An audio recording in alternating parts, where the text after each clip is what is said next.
So hello and welcome to another episode of Character Critiques. So for today's episode it's all about Gary Smith, a popular yet divisive character in the community, with many believing Gary is sorely underused, with others saying he was used the right amount. So we're going to start off by talking about that first. So people do say the lack of Gary's appearances post chapter 1 is what hinders him from being a great antagonist. After all, many antagonists in other Rockstar games usually do keep recurring appearances in the story, but Gary doesn't. After his betrayal, excluding his boss fight, he makes a grand total of 2 appearances. The first one of course being in chapter 2, when Jimmy goes to Tad's house and finds out it's a bit of a setup and Gary's been just making up lies. To be honest, I feel like Rockstar could only really use the Gary is setting Jimmy up trick once without it getting repetitive. In fact, technically he did this twice, if you include the Russell one. If Gary was directly influencing the stuff between Johnny and Lola, or siding with the jocks in chapter 4, it would get very stale quite quickly, I find. So the thing with the Johnny and Lola storyline, and the Nerd's Revenge storyline, is they are events that are happening in the background of Bully and can't be heard about as early as chapter 1 if you keep a close ear on what people are saying before their respective chapters. And Jimmy gets dragged into these conflicts quite naturally in a way. Gary doesn't really play any kind of role in these stories whatsoever. It is a pretty natural kind of flow into the story. I think keeping Gary on the side and outside was the best option to do. And yes, I know Gary is shown to be antagonising the nerd somewhat with Johnny by telling him about Algernon and Lola, but I feel this was less working against Jimmy and more stirring up trouble for the hell of it, given how open Johnny and Lola's relationship problems are, mixed with the ongoing news that Johnny absolutely battered 10 bells at Gord. Also we know Johnny has got anger issues and is quite paranoid, so Gary telling Johnny this fat specky ginger nerd who pisses himself is going with his girl would undoubtedly make Johnny fly off the handle, and probably make him feel insecure about himself, and also make Johnny quite trusting of Gary, like how Johnny trusted Jimmy after he helped him out with Gord. As we know, Gary does this stuff quite a lot, he gains people's trust. So you will notice this a lot with Gary, he lies to get other people to outright attack somebody else. There's many examples of this throughout the story. First of all, the Russell fight, where he told Russell Jimmy was insulting his mother, then said similar things to Tad about Jimmy, saying that Jimmy was insulting his family, that he was inbred, and then of course the stuff with Algernon, by saying that Algernon was gone with Lola, which in turn got Johnny to hunt him down. Even in chapter 1, Gary tells Jimmy that Pete said he was done, to which Jimmy wanted to beat Pete up. I think it speaks volumes about how sadistic Gary is if he's willing to get innocent people attacked for simple lies. I guess in a way it might have also been a test on Jimmy to see how short-tempered Jimmy is and manipulate that, given how once Jimmy goes to beat up Pete, Gary steps in and stops Jimmy from beating him, which once again seems to be very in line of how I just spoke about Gary's tactics. He seems to show no remorse over this too. This behaviour does carry on in free mode. If Gary is modded into free mode for example, and you pull the fire alarm, he can often be heard saying how he hopes somebody's burning. Gary is a very sadistic character, and I don't think many people can disagree with that. I've seen some people say that Gary's just doing it out of typical teenage edginess, but to be honest, I don't feel like Gary is actually edgy. He actually puts people in dangerous situations and possibly get attacked by angry people, rather than be all bark and no bite. Even in the cutscene to A Little Help, he flat out admits he wants to torment the homeless guy behind the bus because he's helpless. People often say that it's when Gary stopped taking his meds is when he started to turn a bit mad. But to be honest, I feel like this scene says a lot about Gary's character. He's always been like that. I feel like just stopping his meds just made him worse, and planned to take over Borth Academy, and I think his plan is absolutely piss poor and destined to fail. I did an in-depth video on this all the way back in 2018. Fucking hell, that's a long ass time ago. But yeah, I'll leave a link in the description for that, or at the end card. But to sum that video up, Gary's plans have a lot of holes in them. And I believe that considering Gary was inside the school with Crabble Snitch, it wouldn't take long before somebody realised Gary tied him up, or somehow avoiding that. Screw it, I'm just going to play a snippet from that video rather than reword it. At this point I think Gary would have a really hard time keeping all the cliques under his control, as Gary's method of causing chaos is usually to spread rumours and watch drama unfold from the sides.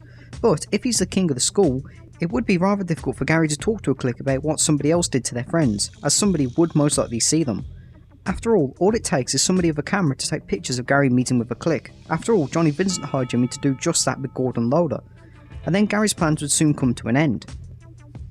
So let's say somebody does get a picture of Gary meeting up with Ted Thompson or something like that to spread rumours about Ernest Jones, Darby Harrington or whatever, and say this all gets out put in the open. With Gary's troublemaking finally revealed, it'd be likely that most of the students, if not all of them, would actually be out for revenge for everything Gary did, possibly to the extent that even Darby Harrington and Johnny Vincent would put their differences aside to deal with Gary.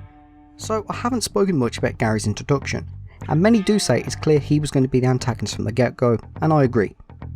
Going back to what I said about Gary being sadistic, it's a bit too clear he isn't to be trusted and will turn on you soon. Going back to that little help cutscene, who actually sees Gary wanting to torment the homeless and getting all aggressive in Jimmy's face when Jimmy says he's boring and thinks, yeah, this guy is incredibly trustworthy, he's a good friend and he's going to step in and save the day. To be fair though, this isn't just a bully problem. A lot of Rockstar's PS2 games had this issue where your so-called friends and allies that got introduced very early on in the story often had a high chance of being the antagonists. Sonny Forelli, Big Smoke, Jerry Martinez and Vincenzo. You get introduced to them at the very beginning of the game and they will end up being major antagonists.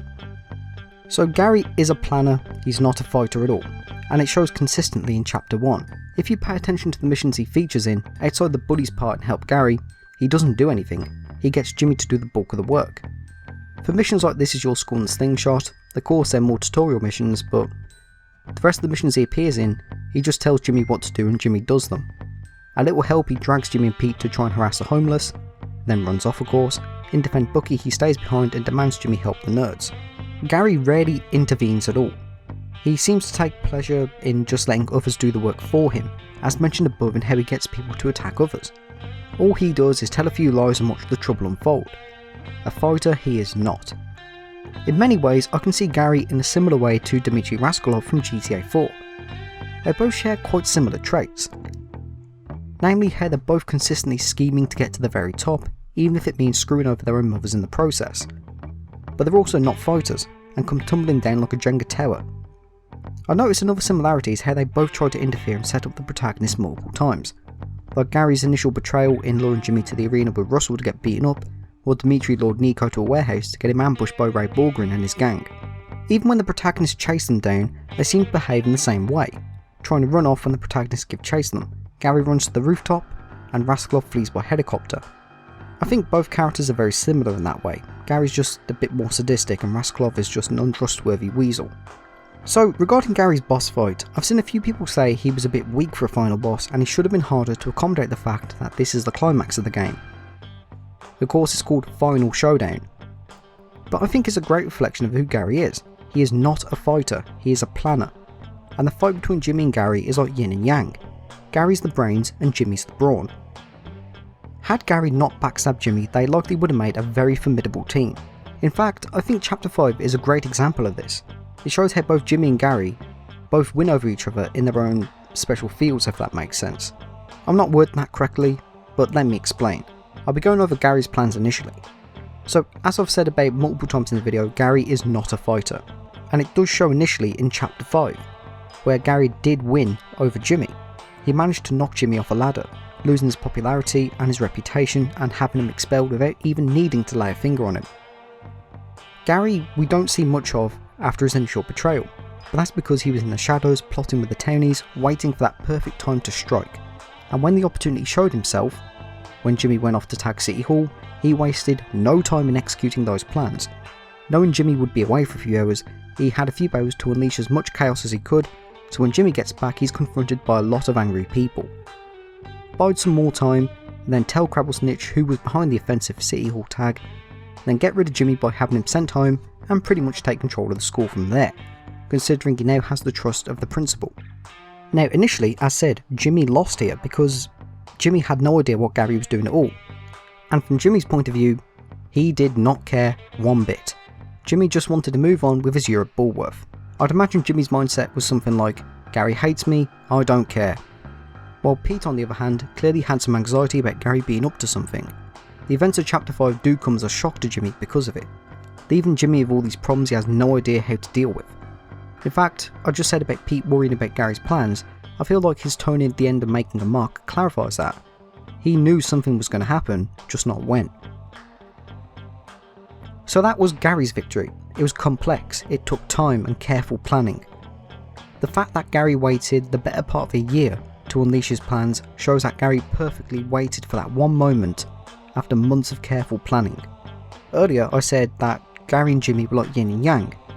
Gary was brains, Jimmy was brawn. So Jimmy's victory over Gary was much more simpler. Just chase Gary down and beat him up. Gary knew he didn't have a chance because he's not a fighter. I feel like that's why Gary might have ran initially, because he knew he wouldn't have a chance. Gary was probably banking on Jimmy being sent home after being expelled, but of course he didn't, and that threw a bit of a spanner into the works, knowing it'd only be a short amount of time before an angry Jimmy comes looking for him, and ready to knock Gary's teeth down his throat.